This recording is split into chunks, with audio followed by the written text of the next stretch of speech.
होने की। आप हैरान होंगे कि मैं अभी तक यहाँ बैठी हुई हूँ, 7 बज गए हैं, मगर आज हम इंतज़ार कर रहे थे सैयद खलील अज़हर साहब को तशरीफ़ लाना था, and he came all the way from London. और आज मुझको पहली बार पता चला कि गूगल ने भी धोखा दे दिया। कि गूगल ने क्या धोखा दिया, हालांकि हमारा जो ऑफिस है दैट इज़ ऑन टिम्बरली बुलेवार्ड, तो गूगल, एंड आई नो कि जब मैं देखती हूँ गूगल पे, या तो मुझसे फ़ोन भी डरता है, इट गिव्स एग्जैक्टली 5359 टिम्बरली बुलेवार्ड। तो मगर जनाब सैयद खलील अज़हर साहब ने जब गूगल किया तो it showed somewhere on Khalsa drive. It's very strange. तो बल्कि मैंने उसको देखा भी, मैंने उसकी तस्वीर भी संभाल ली। तो गूगल को तो हम बिज़नेस भी देते हैं, हमारे टेलीफोन लाइंस, हमारी website, everything is through the Google. How come they don't know where do we locate? But yes, I don't know कहाँ है। तो कल हमारे वेब वालों ने यहाँ पे मौजूद होना है, काशिफ भी यहाँ मौजूद होंगे, डेफिनेटली वी विल इंक्वायर।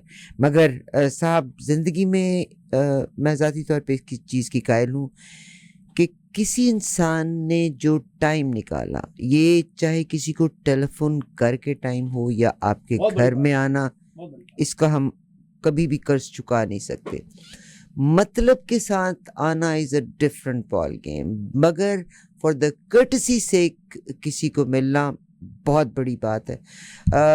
आजकल के दौर में, यानी this is such a materialistic दुनिया कि इसमें तो बाज़-औक़ात किसी को हेलो कहना भी मुश्किल होता है। अगर आप डाउनटाउन की तरफ जाएं तो देयर आर टाइम्स कि हर इंसान इतना महक है, इतना महव है अपनी ज़िंदगी में कि दे फाइंड इट डिफ़िकल्ट कि आपकी बात का जवाब भी दे दें। जे जाए कि एक शख्स all the way from London, which is around I believe 2 to 2.5 3 hours की ड्राइव तकरीबन बनती है। और अगर तो आपके पास RS वाली है फिर तो आप 2 घंटे में भी आ सकते हैं, और अगर आपके पास RS वाली है नहीं तो फिर आप 3 घंटे में आ सकते हैं। सैयद खलील अज़हर साहब तशरीफ़ फरमाए स्टूडियो में। अच्छा, उनसे मुलाकात करने के बाद मैंने बॉम्बे से जो लोग या फिल्म इंडस्ट्री के जितने लोग देखे हैं, उनका एक ख़ास स्टाइल है। दे either wear white, of white, black का कॉम्बिनेशन पहनते हैं। उनका लिबास एक मुख्तलिफ तरीका कार है, जो बॉम्बे इंडस्ट्री से हैं या इवन जो पाकिस्तान से भी हैं, उनका भी, आपके बहनोई का भी अंदाज़ यही कुछ है, बिल्कुल यही अंदाज़ है। तो आइए आपकी मुलाकात करवाते हैं सैयद खलील अज़हर साहब से, जो लोग टेलीविज़न देख रहे हैं, रोज़ाना सुनते हैं जी। इनका बड़ा एहसान है कि सर कॉल करते हैं। बहुत शुक्रिया सर, आपका बहुत शुक्रिया। अस्सलाम वालेकुम सर। जी वालेकुम अस्सलाम। आरफ़ आपा, कैसी हैं आप माजिद भाई? मुझे आप बताइएगा कि आपकी आवाज़ में इतनी बेस है, आपका फिल्म इंडस्ट्री से भी ताल्लुक़ है, आप इंडिया की फिल्म इंडस्ट्री में बहुत से अजीम लोगों के साथ आपकी सोहबत भी रही जी। इतनी बेस होने के बाद क्या वजह है कि आपने उस इंडस्ट्री को नहीं ज्वाइन किया? हालांकि आपका शौक भी है, पोइट्री को जहन में रखना भी आपका शौक है,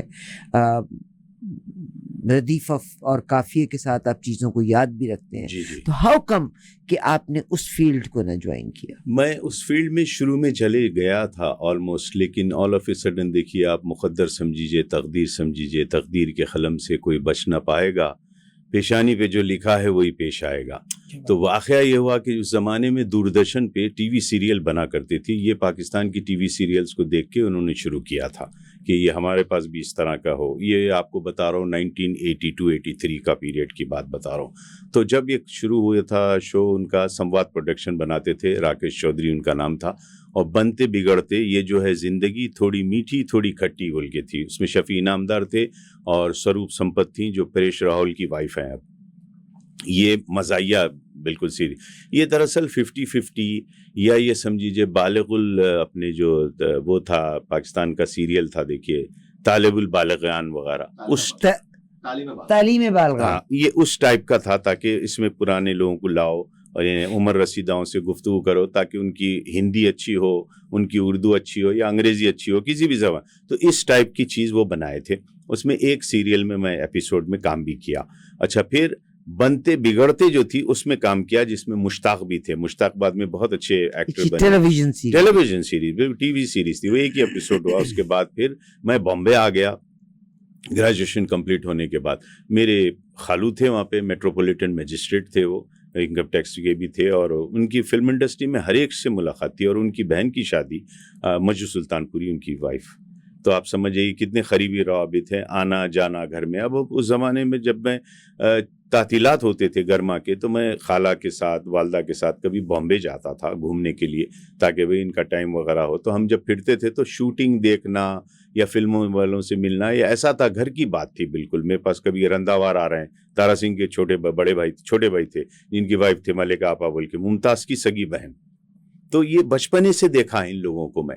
लेकिन उस ज़माने में देखिए आप, ये था कि फिल्म इंस्टीट्यूट बंद हो गया था 1979 में, जो पूना में हुआ करता था, जिसके जो लास्ट बैच में जो भी थे उस ज़माने में। उसके बाद क्या हुआ, रोशन तनेजा नाम के एक शख्स थे जो क्रैश कोर्स कराते थे, सिर्फ उन बच्चों के लिए था ये जो एक्टर और एक्ट्रेसेस के बच्चे हैं और वो फिल्म में आना चाहते हैं। तो जाहिर है संजय दत्त जैसे बच्चे को, जिसकी माँ और बाप दोनों भी इतने मशहूर एक्टर और इतने ज़बरदस्त थे, लेकिन वो कई फिल्में फ्लॉप गए संजय के। वो समझ नहीं सका कि आखिर वजह क्या है। एक्टिंग हर एक के बस का खेल नहीं है ये। जबकि बाहर से कोई आने वाला, शाहरुख खान दिल्ली से आना, अम्मा वालिद, उसके वालिद वालदा कोई फिल्मों से ताल्लुक़ नहीं रखते, लेकिन वो दुनिया में इतना नाम कमाया। तो यहाँ सवाल है, अदाकारी जो अंदर आपके है, टैलेंट जो है, उसको सही तरीके से एक तो आपके अंदर प्रेजेंट करने वाला होना, और जो आपकी पहली फिल्म है पायनियर, जिसमें आप डेब्यू कर रहे हैं, उसका डायरेक्टर अगर अच्छा नहीं रहा तो फिर आप लैमलाइट में नहीं आ सकते। ये फिल्म इंडस्ट्री का उसूल है, चाहे वो बॉलीवुड हो, चाहे वो लाहौर की टॉलीवुड हो, या तेलुगु की अपनी हमारी इंडस्ट्री हो, हैदराबाद की या आंध्र प्रदेश की, जो प्रेजेंट तेलंगाना है बाइफर्केशन के बाद।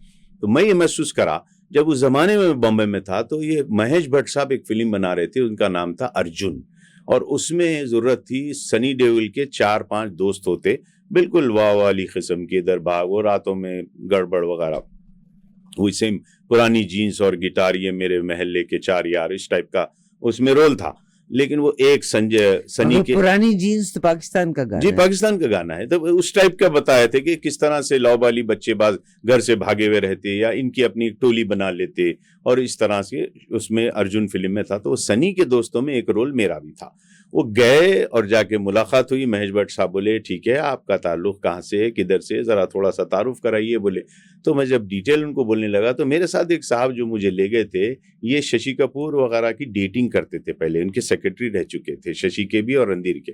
ये अच्छी तरह से, उनका नाम था हारून भाई।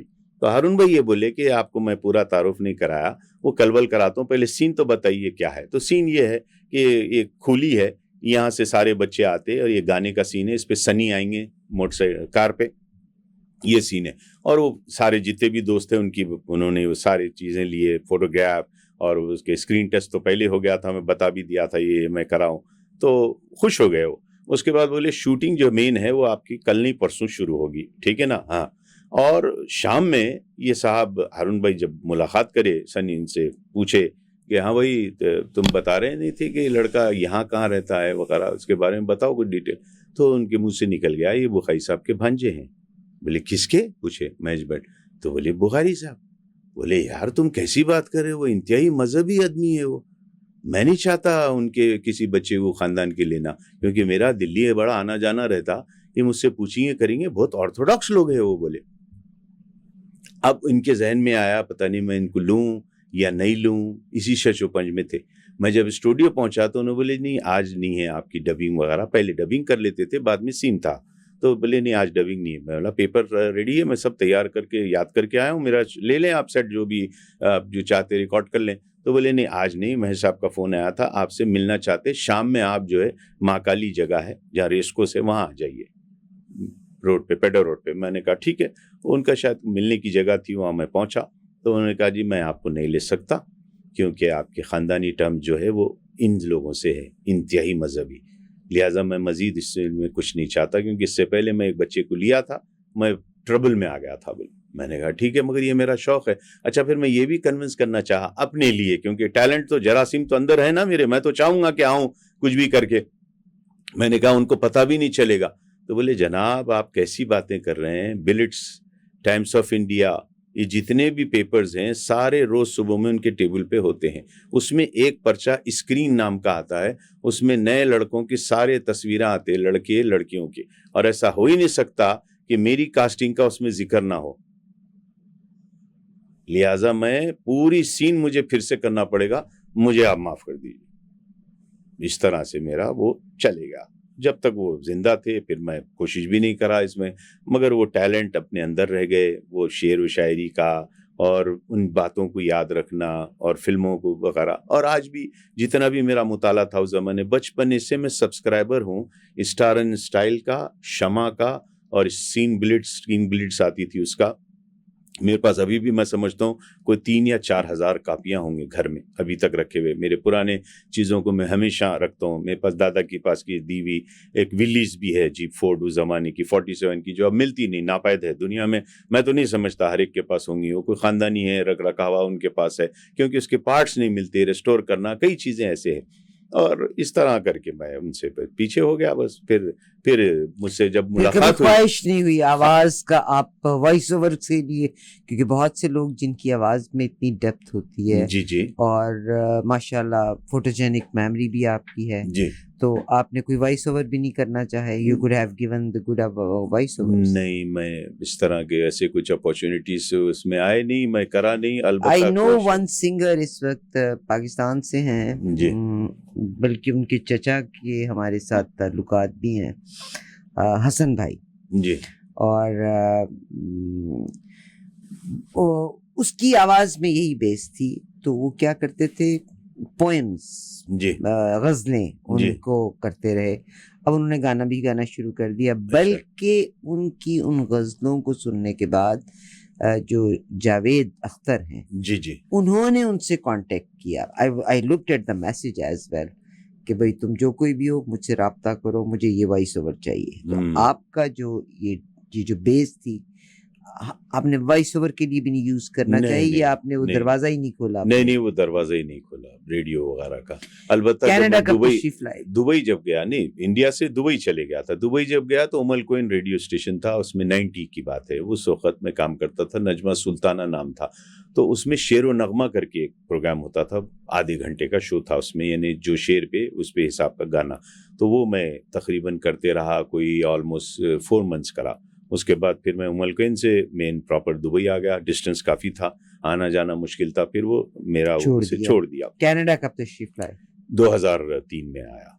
कनाडा आने के बाद भी जब आप में वो टैलेंट था, क्योंकि मेरा ख्याल है कि जो इंसान का शौक है उस तरफ से इंसान हट नहीं सकता, और आपकी जो आवाज़ की डेप्थ है, और फिर जाहिर है फनून लतीफ़ा, पोएम्स, यानी एक्सटेम्पोर हैं। जी जी जी, बस चीजें याद है, वाक़े पे याद आती, मुनासिबत से जी जी, पोएम्स, गजलें सब याद हैं। जी जी। तो आपने कनाडा के भी नहीं ट्राई किया? नहीं, कभी नहीं।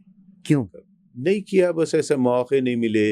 अब यहाँ आने के बाद अपने हालांकि this is a very good business, या इट इज है, मगर उसके लिए भी क्या है, देखिए किसी चीज को शुरू करने से पहले आपके पास एक सिरा होता है जहाँ से स्टार्ट लेते, आपको पता चलना भाई ये जगह है फुला।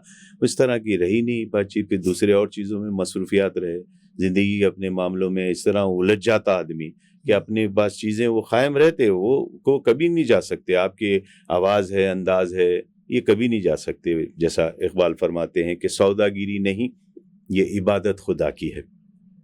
ऐ बेखबर जजा की तमन्ना भी छोड़ दे, मजनू ने शहर छोड़ा है तो सहरा भी छोड़ दे, नज़ारे की हवस है तो लैला भी छोड़ दे, अच्छा है कि पास रहे पासबाने अकल, लेकिन कभी कभी इसे तन्हा भी छोड़ दे। तो हम जो है छोड़ दिए उसको, ये ख्याल करके कि यार बहुत मुश्किल है, क्या है। अब फिर अपने आदमी मसाइल, शादी, नहीं बीवी बच्चों में जब आप लग जाते ना, देखिए आप ये वैसे अक्सर कामयाब लोग देखिए एक हद तक जमाने तक शादी नहीं करते। क्या वजह है? ऐसा नहीं कि बेड़ियां डाल जाते हैं, ये भी कहा जाता है कि अरे भाई पाँव में बेड़ियां बढ़ जाए, ऐसी बात नहीं है। मैं इस सिलसिले में बोलता हूं कि देखिए बीवी वो अच्छी जो शौहर को अगर कोई टैलेंट है, उसके अंदर कोई आर्ट है, उसको जिंदा रखने के लिए शाना बशाना रहना, ना कि पैरानाइड होना या शक्की होके बोलना हो वहां तो काफी लड़कियां हैं, उत्थे तो कुड़ियां हैं, इत्थे तो सीढ़ियां हैं। भाई कहानी है, कुड़ियां सीढ़ियां हर जगह मिलेंगी आपको, लेकिन आपकी काबिलियत को भी देखिए ना। आप एक कुड़ियां सीढ़ियां नहीं होता, कुड़ियां चिड़ियां होता। भाई कुड़ियां और चिड़ियां ही सही बता रहा हूँ, मतलब कुड़ियां और सीढ़ियां तो ना मिलाएं। बिल्कुल, मतलब उनका बास की सोच ऐसी रहती ना, जो बोल रहे हैं ये अगर पंजाबी का लफ्ज बोल रहे हैं तो उनको चिड़ियां भी नहीं मालूम होगा लेकिन ये जरूर मालूम है कि कुछ ऐसा करें कि ये बंदा वहां ना जाए। भाई आपके ख्याल की बात है, जैसा फैज फरमाते हैं कि वो बात जिसका सारे फसाने में जिक्र ना था, वो बात इनको बहुत नागवार गुजरी है। क्या बात है। आपसे कोई लिंक ही नहीं है, बिला वजह आप बुरा मान रहे हैं बोला। तो इस तरह से क्या होता, जब आदमी को आप समझाते रहते, आपका पूरा वक्त उसमें बर्बाद हो जाता, तो टैलेंट तो वैसी कायम रहता, लेकिन आपके अंदर फिर जंग लग जाता। खलील भाई, मेरा आपसे सवाल यहीं पे एक आया कि जी। आप की याददाश्त माशाल्लाह फोटोजेनिक मेमोरी है। आप इल्हामा इकबाल का कलाम, जो कि आसान कलाम नहीं है, बहुत मुश्किल है, उसकी अदायगी भी आपकी बहुत खूबसूरत है, मुख्तलिफ मौका महल के करम है, मुताबिक बुजुर्गों की अशार भी उठाए आपको हम। याद हैं। जी। क्या आप खुद लिखते भी हैं अपनी पोएट्री? नहीं, आमद भी होती है? नहीं, बहुत कम, मगर लिखना ऐसा नहीं हो सकता। उसकी वजह यह है कि शायर पैदाशी होता है।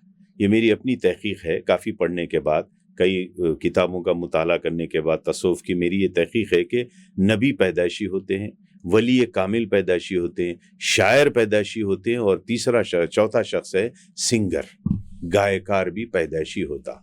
आवाज किसी की भी हो, गायकी की होती, 21वीं सदी ने ये बदल दिया। नहीं, वो बदल दिया होगा, मगर आज ये भी कि AI आज से आप भी नहीं, I can आप see। AI से खैर कुछ भी आपका निकालते ख्वाब होंगे। जो है- नहीं, मेरी बात जी। सखता कलाम माफ माइज भाई, मैं ये कहना चाह रहा हूँ, AI चाहे कितना कुछ कर ले, लेकिन कोई AI आज तक ना दोबारा नूरजहां पैदा कर सकता, ना लता ला सकता, ना रफ़ी ला सकता, ना मुकेश ला सकता, ना किशोर। देखिए जितने लोग थे ना, ये वो लोग थे जो जिंदगी में इन्होंने अपने उस्तादों की उंगलियां पकड़ के सीखी हैं। मुझे याद है मैडम नूरजहां आए थे 1982 में हिंदुस्तान, कई साल के बाद। तो यूसुफ साहब से तो आपको मालूम है, पहली फिल्म इनकी साथ में थी जवार भाटा। जवार भाटा जब रिलीज हुई तो नूरजहां टॉप पे थी, दिलीप साहब का कोई मकाम नहीं था। तो पहले सीन पे इनके पांव कांप रहे थे यूसुफ साहब के। ये तो सीन ये था कि मुझे आपसे मोहब्बत है बोलना। अब एक शख्स जो बहुत मंजावा, वो भी नूरजहां जैसी चीज, उस जमाने में तकसीम हिंद नहीं हुआ था, पार्टीशन नहीं हुआ था, जबकि फिल्म है जवार भाटा, दिलीप साहब की पहली फिल्म, तो उसमें बोलना था मैं आपसे मोहब्बत करता हूँ। ये बार बार शॉर्टकट हो रहा, बोल नहीं सक रहे। तो बोले पता नहीं क्यों मैं बोल नहीं सक रहा हूँ नूरजहां से। और वही नूरजहां देखिए, आप पार्टीशन हुआ, चले गए दिलीप कुमार, उसके बाद पता नहीं शहंशाह जज्बात बने क्या बने, 82 में वापस आई नूरजहां। सारों से मुलाकात, सुरेंद्र का इनका साथ वो गाना जो है अनमोल घड़ी का, आवाज दे तू कहाँ है, यानी तो वो उस जमाने में एक्टर और एक्ट्रेसेस में ये था कि वो अदाकारी भी करते थे और प्लेबैक भी खुद ही कर लेते थे। उनको जरूरत नहीं थी प्लेबैक सिंगिंग की कि पीछे से कोई मेरे लिए गाए या लिप सिंग करूंगा, नहीं। साइगल साहब थे, खुद गाते थे, जितने भी बड़े थे उस जमाने। तो नूरजहां से जब ये पूछे कि नूरजहां आप अभी भी रियाज करती हैं, तो वो पंजाबी भी कभी बोलती थी, बीच में यूसुफ साहब पंजाबी बोलते थे और कभी उर्दू में बोलने लगती थी। तो बोले यूसुफ भाई आपको याद है कि मैं आपको ये आपके सवाल का जवाब ये दे दूंगी कि आप आज भी मुझसे पूछें रियाज करते हो तो सुन लीजिए कि ये फ़न इतना बेवफा है कि अगर मैं एक दिन रियाज नहीं करूं तो ये मेरे को 21 दिन पीछे छोड़ता। बोले क्या बात है। जरा सोचिए, आप नूरजहां जैसी हस्ती बोल रही, तो ये दूसरे छन्ने मन्ने आजकल के किधर आते। तो बात यहाँ ये हो रही है हमारे माहिद भाई कि इस चीज को जिंदा रखने के लिए इतना डेडिकेशन चाहिए आपको। वो आज के दौर में नहीं है, तो आप मशीनों का सहारा ले रहे हैं। जैसा आप अभी बोले एआई का जमाना, उस जमाने में कौन सा था बताइए? एक सीन एक शॉट होता था खाली, खत्म। जिस जमाने में सरस्वती चंद्रा नाम है पिक्चर का, वो रिलीज हो रही थी, उसकी रिकॉर्डिंग कर रहे थे कल्याण जी आनंद जी साहब और लता जी गाना गा रही थी। तो स्टूडियो में जिस तरह शीशे यहाँ लगे हुए होते, ऐसे शीशे लगे हुए होते स्टूडियो में। तो देखी कि जब वो गाना रिकॉर्ड कर रही हैं तो वो गाने के अल्फाज थे, छोड़ दे सारी दुनिया किसी के लिए, ये मुनासिब नहीं आदमी के लिए। तो जब ये गाने की रिकॉर्ड ये कर रही थी रिहर्सल के दौरान, उन्होंने कहा कि अभी मेन शॉट तो आपको 1 घंटे के बाद देना है लता जी, पहले जरा देख लेंगे साजिंदे कैसा बजा रहे हैं। लेकिन उन्होंने आईने में से देखा कि जो रंबो रॉय जो राइटर थे, इसके साथ कल्याण जी आनंद जी साहब की कुछ बहस हो रही। तो शीशे से खाली नजर आ रहा है एक्सप्रेशंस के, कुछ बात ऐसी कर रहे हैं जो दोनों में ना इत्तेफाकी लग रही। जब लता जी बाहर गई तो रंबो राय को बुलाई करीब में, जो शंभू जो गाने राइटर थे, उनसे पूछा ये क्या कह रहे थे आपको कल्याण जी, ये क्या किस बात पे नाराज थे, क्या बात हो रही थी, मुझे भी बताएं। तो नहीं कोई बात नहीं लता जी, नहीं मैं जानना चाहती हूँ क्या हुआ, क्या मुझे पता चले, मेरे मुतालिक है गाने के बारे में, मैं बाहर आवाज नहीं आ रही, मैं अंदर गा रही थी, क्या हुआ? तो बोले नहीं कुछ नहीं, बस ये कह रहे थे कि ये जो फिल्म पिक्चराइज हो रहा है तो एक हिंदी कवि है वो नाराज होके जा रहा है अच्छा, तो उसकी प्रेमिका उसको मना रही है, तो उसमें जो लफ्ज है, उर्दू का लफ्ज है मुनासिब, तो वो कल्याण जी मुझसे कह रहे थे कि इसमें मुनासिब निकाल के कोई हिंदी का लफ्ज इसमें डालो। तो मैं बोल रहा था हिंदी का लफ्ज इसमें नहीं आ सकता, मैं उचित एक लफ्ज है वो नहीं डाल सकता, उपयोग एक लफ्ज है हिंदी का जो इससे मिलता हुआ है वो भी नहीं डाल सकता, लेकिन मुनासिब ही डालूंगा। तो बोले कहाँ है कल्याण जी? तो बोले वो अंदर गए हुए हैं, वो तबले वाले से बात करें, बुलाओ। बोले तो जाके बोले बुला रही लता जी। वो क्या हुआ, आपने बताया तो नहीं मेरे बारे में? नहीं, वो उन्होंने खुद देख लिया, बताना क्या है। जैसे आए बोले कल्याण जी यहाँ आइए, बोले पर्स खोली और निकाल के 2000 रुपये वापस। बोले ये क्या है लता जी? ये पैसे वापस ले लीजिए 2000, अब मैं ये गाना नहीं गाऊंगी। बोले ये क्यों लता जी? माफी चाहता हूँ, क्षमा चाहता हूँ, क्या हुआ? बोले आपने क्यों कहा कि मुनासिब लफ्ज निकाले? तो बोले इसलिए क्योंकि वो हिंदी कवि पे पिक्चर है, उससे क्या होता, कई हिंदी के शायर हैं उर्दू के लफ्ज इस्तेमाल करते, कई उर्दू के शायर हैं हिंदी के लफ्ज इस्तेमाल करते, पंजाबी के करते, पर आपने ऐसा बोल के मेरा दिल तोड़ दिया, मैं नहीं गाऊंगी। तो बोले नहीं लता जी मुझे क्षमा कर दीजिए, ये गाना इसी तरह रिकॉर्ड होगा, अगर इसमें से आप मुनासिब लफ्ज निकालेंगे नहीं तो मैं गाऊंगी, अगर निकालेंगे तो मैं नहीं गाऊंगी। तो बोले नहीं निकालेंगे। वो गाना वैसे ही रिलीज हुआ। तो ऑल इंडिया रेडियो पे 12,000 खतूत आए ये कहकर कि ये गाना सुनने के बाद हमने खुदकुशी का इरादा तर्क कर दिया। क्या बात है। जरा देखिए आप एक लफ्ज से क्या होता दुनिया में, लोग समझते नहीं, इसमें उर्दू हिंदी की बहस ही नहीं है। आप ये देखिए चीज मुनासिब है नहीं है, इस्तेमाल करना जरूरी है नहीं है। और ये वो लोग है, लता हो या आशा जी जिनका इंतकाल हुआ पिछले हफ्ते 15 दिन पहले या हफ्ता भर पहले, ये उर्दू खास तौर से पढ़ते थे। वजह क्या है पढ़ने की? वजह एक ही है, खाली जरूरी नहीं है कि शेर व शायरी करने पढ़ूं मैं, बल्कि वजह ये थी वो जानना चाहते थे कि जो लफ्ज मैं अदा कर रही हूं इस जबान में इसकी मुनासिबत एग्जैक्ट क्या है, इसका प्रोनाउंसिएशन पंचुएशन कैसा अदा करना चाहिए। इसलिए उर्दू के ट्यूटर्स लगाए अपने पास सीखने के लिए। और फिर वो जब महारत हासिल हो गई तो देखिए कैसे उन्होंने गाए, एक से बढ़ के जितने भी थे। राजा मेहदी अली खान साहब का एक गाना है, आज एक कोई साहब पूछ रहे थे रेडियो पे अपने, शायद गालिबन कौन सा 5:30 था, कौन सा शो में आ रहा था, आपका शो शुरू नहीं हुआ था जब, तो वो लगाया तो उसमें कोई पूछे कि कोई जानता है, कोई बोल सकता मुझे आशा जी का कोई ऐसा गाना जिसमें बहुत पुराना गाना हो और बड़ा जबरदस्त गाना हो, कोई बोल सकता? अब कई लोग कॉल करे, कोई बताया नहीं। मैं फोन किया फौरी, तो उठा लिए पहले बेल पे, जी फरमाइए। बोले, मैं बोला आशा जी का एक गाना है जिसको सुनने के बाद लता जी ने कहा था ये गाना अगर मैं गाती तो सही नहीं गाती, अच्छा हुआ तुमने ये गाना गाया। और वो गाना लिखे थे राजा मेहदी अली खान, और फिल्म का नाम है वो कौन थी। गाने के अल्फाज है, बड़ा प्यारा उसका लय है, पहली दफा हिंदुस्तान की फिल्म इंडस्ट्री में स्केटिंग बताए उसमें, और था गाना था शौक नजर की बिजलियां दिल पे मेरे गिराए जा, यूं तू ही मुस्कुराए जा। बोल इतना प्यारा गाना है, परवीन चौधरी पे पिक्चराइज हुआ, फिर वो शायद चले गई पाकिस्तान वगैरह। इंतहाई हसीन जमील औरत अपने जमाने की, और मनोज कुमार साहब उस फिल्म में है। और उस फिल्म में पहली जो है एक्टिंग जो है, पहला यानी एज ए ब्रेक विलन के तौर पे वो प्रेम चोपड़ा साहब उसमें। तो उसको जो गाना लिखे राजा मेहदी अली खान साहब लिखे। और राजा मेहदी अली खान साहब कौन है, उस पर भी रोशनी डाल देता हूँ।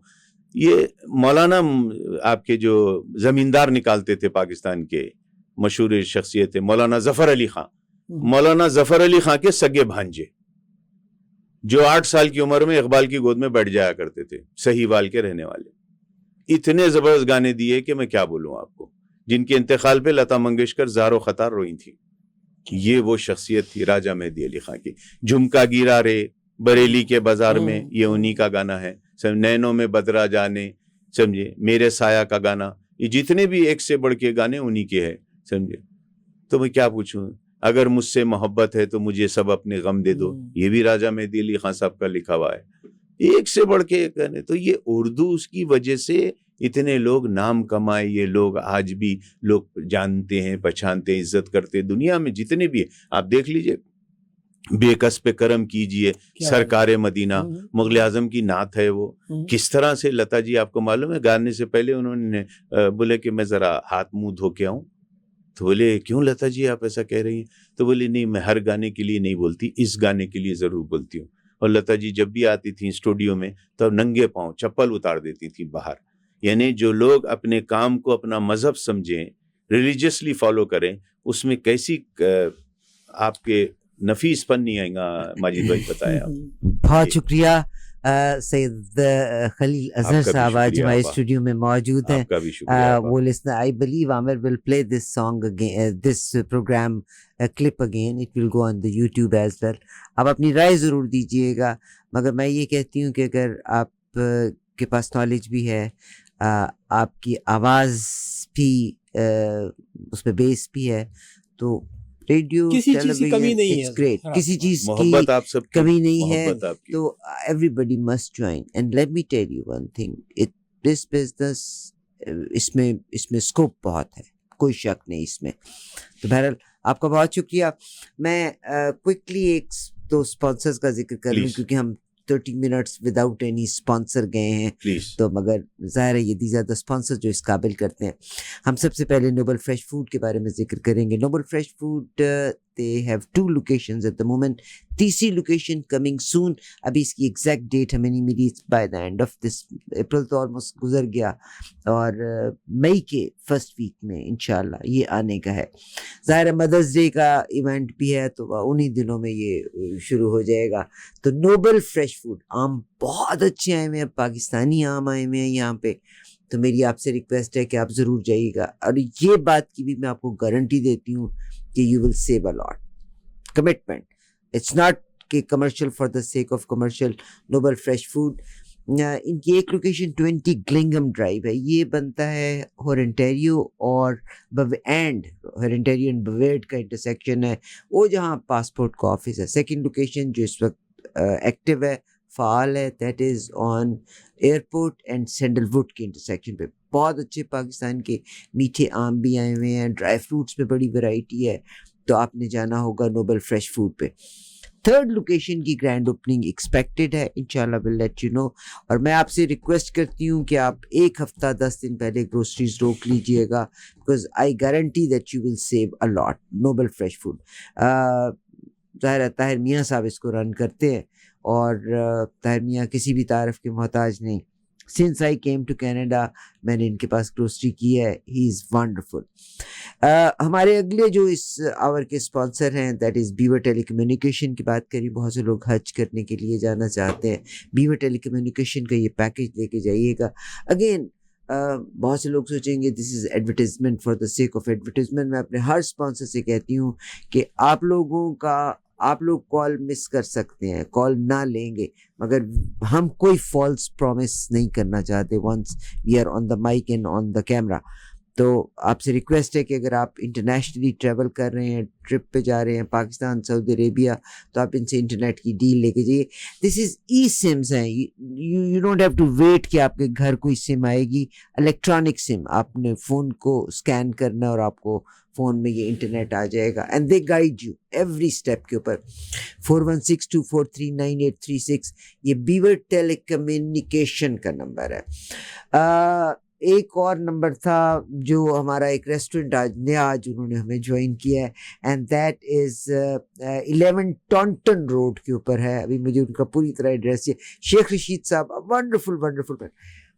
मैं उनके दिल की मोहब्बत का तज़किरा करना चाहती हूँ. कहते हैं कि आरफा बहन, मैंने ये बिज़नेस शुरू किया, डेफिनेटली हैड डिफ़िकल्ट टाइम, और मैंने पूरा टाइम इस रेस्टोरेंट पे दिया, मगर फ्रॉम द फर्स्ट डे मेरा दिल करता था कि मैं 770 पे साज़ोबाज़ पे ऐड दूँ. आप तमाम से रिक्वेस्ट है कि आपने इस रेस्टोरेंट को ज़रूर सपोर्ट करना है. 11 टॉन्टन रोड पे है ये. KP&R, मेरा ख्याल मियाँ बीवी ने अपने नाम पे. R रशीद है, KP उनकी वाइफ का नाम है, तंदूरी ग्रिल. मगर शेख रशीद साहब ने बहुत इस पे काम किया है. आप जो लोग देख रहे हैं, आप देखिए, नान बहुत मज़े के हैं. अगर आपने हलीम खानी है, आपने ग्रिल्ड चिकन खाना है, निहारी है, पाए है, पूरा का पूरे मामलात हैं वहाँ पे. तो आपने जाना होगा 11 Taunton road. They are in Oshawa, ठीक है, ओशवा में है. 11 टॉन्टन रोड, 2892400910. और अगर आपको गाड़ी और घर की इंश्योरेंस चाहिए तो राजा बादशाह के नाम को याद रखिए. A wonderful man. He is the incharge of all state का जो ऑफिस है उसके इंचार्ज हैं राजा बादशाह. गाड़ी की और घर की इंश्योरेंस के लिए 6472903773 2903773. कौन रह गया है, क्योंकि उसकी वजह ये है कि फिर आमिर भी नहीं मुझे बता रहे कौन रह गया। जैस्मीन। बाय द वे, आज की न्यूज़ में ये था कि घरों की कीमतें मज़ीद नीचे जाने का अंदेशा, और ये अभी भी शायद कि इंटरेस्ट रेट इस पर भी कम ना हो पाए, तो स्टेबल होंगे, चाहे वो तेल की वजह से हो। अब तो हर जितने मुँह उतनी बातें होती चली जाएंगी, मगर ज़रा गवर्नमेंट्स ने अपने लिहाज से करना है।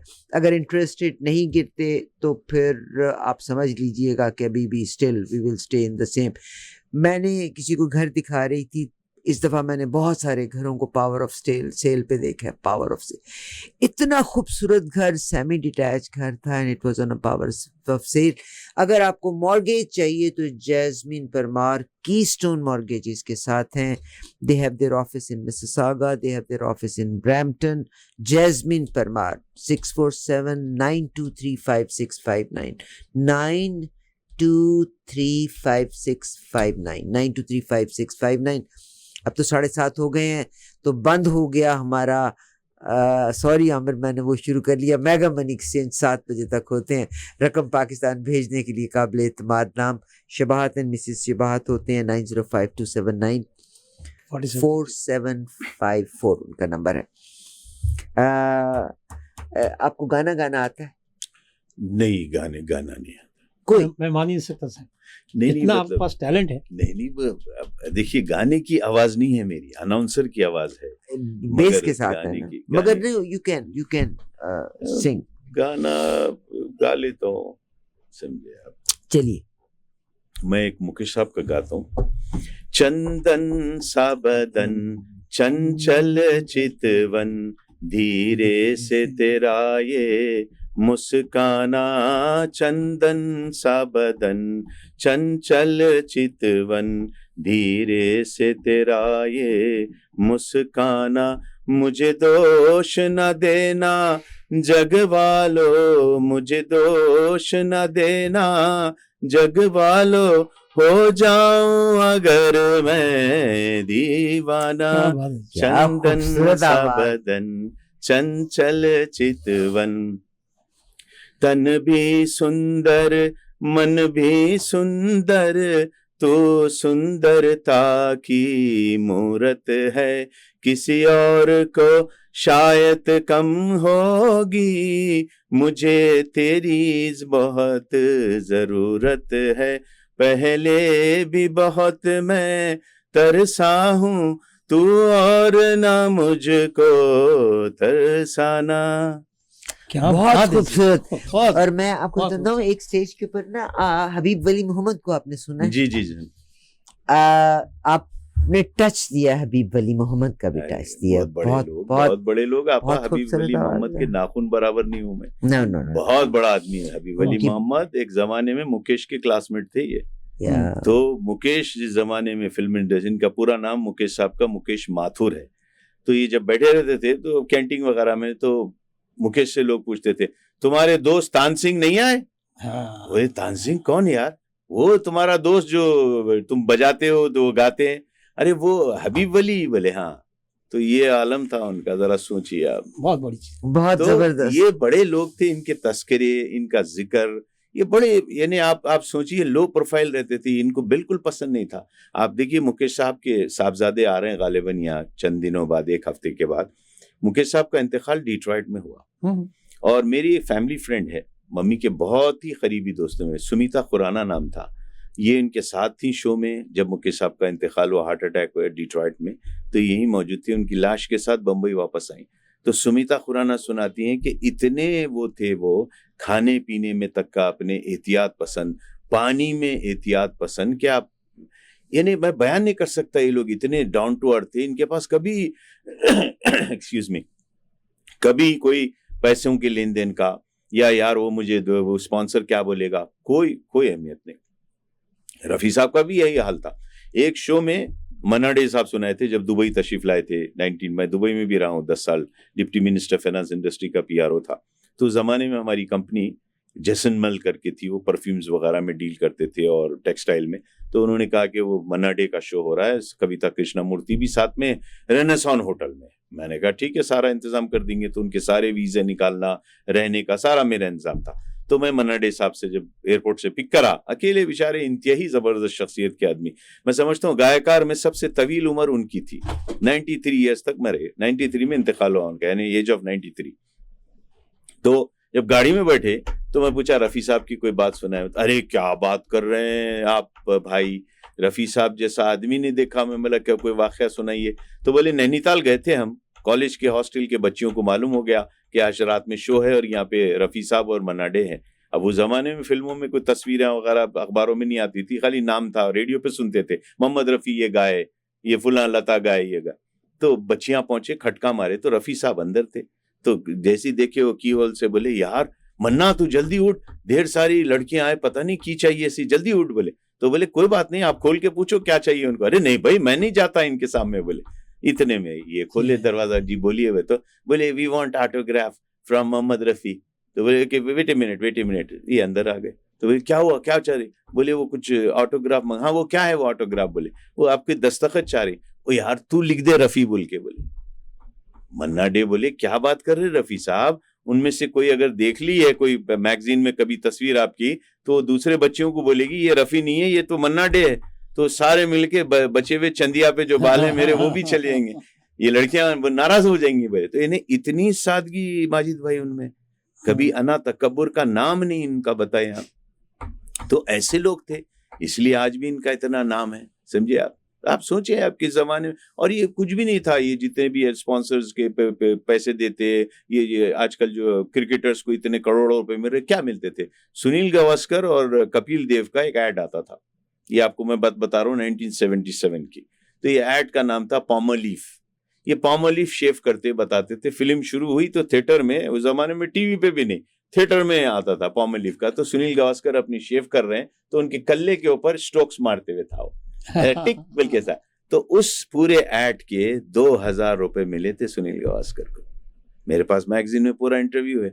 2000 रुपीज में आज क्या मिल रहा मुझे बताइए, कनाडा में, पाकिस्तान में। एक्सक्यूज मी, आपको काट नो जी। उस जमाने में जो 2000 था उसकी बहुत वैल्यू थी। वैल्यू थी आप उसको मगर दाम आप तो उसको आज देखिए। अच्छा तो आज के कितने हो गए होंगे आप? लाखों में। ये वो एक जमाना था जिसमें पाकिस्तान में, मैं जब कनाडा आई हूँ तो $1 के हमें $1 के हमें मिलते थे 35 रुपए। आज आप देखिएगा 200, आज 206। ठीक है। सोने की कीमत की अगर आप बात, आप सोने पे ले आए ना, ठीक है, सोने की कीमत 164 रुपए तोला थी। जी ठीक। तो आज आप सोने की कीमत आप देखिए कि 164 कितने, ये है इन्फ्लेशन। आज पता नहीं 2 लाख के 2.5 लाख रुपए तोला है सोने की कीमत। तो आप उस एंगल से देखें तो 2000 वाज नॉट 2000, इट वाज, मिसाल के तौर पे आज से आप 30 साल पीछे अगर चले जाएं तो गोश्त की कीमत ही आप सोचे पाकिस्तान में रखा 30 रुपए किलो थी, आज 800 रुपए किलो। तो मतलब देखिए भाई, कनाडा में आज से 30 साल पहले जब आप आए थे $1.25 में रख रहा सैलरी होती थी, वेजेस पर आवर। ठीक है, पर आवर। ब्रैम्पटन में जे फील्ड के ऊपर जो पूरा घर बिका हुआ है, ये 74 में वो घर 53,000 का था, आज वो घर 14 लाख का है। ऐसे ही मतलब आप 2000 अगर आपने कहा ना, तो मैं उसके लिहाज से हम जब ये कहते 2000 था तो पैसे की वैल्यू बहुत थी। वो थोड़ा जैसे अब ईरान में सैंक्शंस इतनी लगी कि पैसे कितना है, एक क्या मिलियंस में $1 मिलियंस ऑफ 1.5 ईरानी के अगेंस्ट आपको $1। ठीक है, तो वो डीवैल्यूएशन इतनी ज्यादा है। दिस इज नोन एज कि पैसे की कदर न रही। एनीवेज, सैयद खलील अजहर साहब से बात करना बहुत अच्छा लगा। आप लोगों को आपको भी अच्छा लगा होगा मुलाकात करना। आपके साथ तो महफिल में बैठ के सीखने का बड़ा मौका मिला। शुक्रिया। बस मैं एक ही शेर कहूंगा अगर इख्तिताम पे है कि कितने हसीन हैं ये लोग जो मिल के एक बार, कितने हसीन हैं ये लोग जो मिल के एक बार, आंखों में जज्ब हो गए, दिल में समा गए। क्या बात है, क्या बात है। क्या बात है, कितने हसीन हैं ये लोग कि जो मिल के एक बार आंखों में जज्ब हो गए, दिल में समा गए। सैयद खलील अजहर साहब, बहुत शुक्रिया। आपका भी मैंने आभार आपसे भाई। कहा कि बात चीजें ऐसी होती हैं, उनके एहसानात इंसान जिंदगी में चुका अरे नहीं सकता। आपा क्या फरमाइए, मैं तो हमेशा आपके तशरीफ बोलता हूँ। लाने का बहुत शुक्रिया। अल्लाह करे कि हम एक दूसरे को इज्जत दे सके, एहतराम दे सके, and that's all what we share. Yes. जायदाद, पैसा अपना अपना, जिंदगी की मेहनत अपनी अपनी। हम बीमार होते हैं तो हम अपने खून के रिश्तों की तकलीफ को नहीं ले सकते, हम खुश होते हैं तो अपना जिंदगी, अपनी खुशी किसी को नहीं दे सकते, मगर हम ये चंद लम्हे बिताने के बाद अच्छा वक्त जरूर एक दूसरे को दे सकते हैं। हमारी आपसे रिक्वेस्ट है कि 770 AM आपका अपना चैनल है, आपकी अपनी आवाज़ है, प्रोग्राम को खुद सुना कीजिए, दोस्त अहबाब को ज़रूर बताया कीजिए। ये मेरी आप लोगों से रिक्वेस्ट है कि ज़रूर दिए से दिया जलाते चले जाएं। मॉर्निंग आवर्स के प्रोग्राम में भी ज़रूर कॉल किया करें। Everybody does work hard, and if you own a business please do give us a chance. जैसे भी मैंने जनाब रशीद साहब के रेस्टोरेंट का KPNR बिजनेस का जिक्र किया, और शिवा में एक बिजनेस है, आई एम नॉट एडवर्टाइजिंग, ये यूनाइटेड ट्रक ड्राइविंग स्कूल होता था, उसमें ये ट्रकिंग सिखाया करते थे, 770 को सुना करते थे। तो इन्होंने दिल में सोचा कि मैंने कभी अगर हमने कोई बिजनेस किया तो मैं 770 को सपोर्ट ज़रूर करूँगा। एक एड हमारे पास था, ट्रेंड्स बाय बी, याद है आपको? ट्रेंड्स बाय बी, बुशरा उनकी वाइफ, उन्होंने ये मिल्टन में जब बिजनेस शुरू किया, एक अरसे तक उन्होंने हमारे साथ एडवर्टाइज किया। एंड ऑनेस्ट टू गॉड, एक और मैं जिक्र करना चाहती हूँ, RS वालिया साहब, the day one he joined us, आज तक हैं, और ये बहुत लॉन्ग, 27 साल लोगों की शादी नहीं रहती। फातिमा ग्रोसर्स, कादिर भाई का बहुत शुक्रिया, द डे कादिर भाई स्टार्टेड हिज बिजनेस, हमारे साथ उन्होंने शुरू किया। टेलीटाइम इलेक्ट्रॉनिक्स का बहुत शुक्रिया, from the day one they are with us. Electronics की दुनिया में पॉल जी ने बहुत काम किया, Teletime electronic, they are with us. Jasvinder ji का बहुत शुक्रिया, जसविंदर जी, उनके भाई गुरप्रीत, प्रीमियम ऑटोज। मैं अक्सर औकात हम ये कहते हैं, हम सारों ने जन्नत में जाना है। अल्लाह ताला कहता है झूठ मत बोलो, सच बोलो, जो वादा करो उसका पास रखो। कसम खुदा की, हालांकि दे आर सिख हैं, the man is so honest कि मेरे पास अल्फाज नहीं। गाड़ी का बिजनेस ऐसा है कि आप एक काम के बाद दूसरा निकाल लेते हैं, तीसरा निकाल लेते हैं। They are so wonderful people कि मेरे पास अल्फाज नहीं कि मैं बयान कर सकूं। And that is a little introduction of Premium Autos. They are in Etobicoke 21 Milwick Drive के ऊपर वाक़ हैं। एक दफ़ा ज़रूर राब्ता कीजिए, और मैं आपको यकीन दिलाती हूँ कि you will be convinced। Gurpreet ढाडा इनका नाम है, प्रीमियम ऑटो, और मैंने इसकी ऐड मुझे जसविंदर भाई के थ्रू मिली थी। I met him, I think so 15-16 साल के बाद मैंने उनको देखा था, जसविंदर भाई को मेरी मुलाकात हुई थी। We never met, never ever. तो आपसे रिक्वेस्ट है कि प्रीमियम ऑटो को भी जरूर ताउन दिया कीजिएगा। मेरे एक खूबसूरत सा गीत सुनाए। आप गीत कौन सा सुनेंगे? आप वो, हाँ, ब्रेक ले लीजिए। हाँ, ब्रेक ले लें। हाँ, ब्रेक ले लीजिए। अच्छा, चलें जी, ब्रेक ले लेंगे। आमिर बड़ा जनाब, नहीं जनाब, आपका हुक्म सर, आंखों पे जनाब। सर।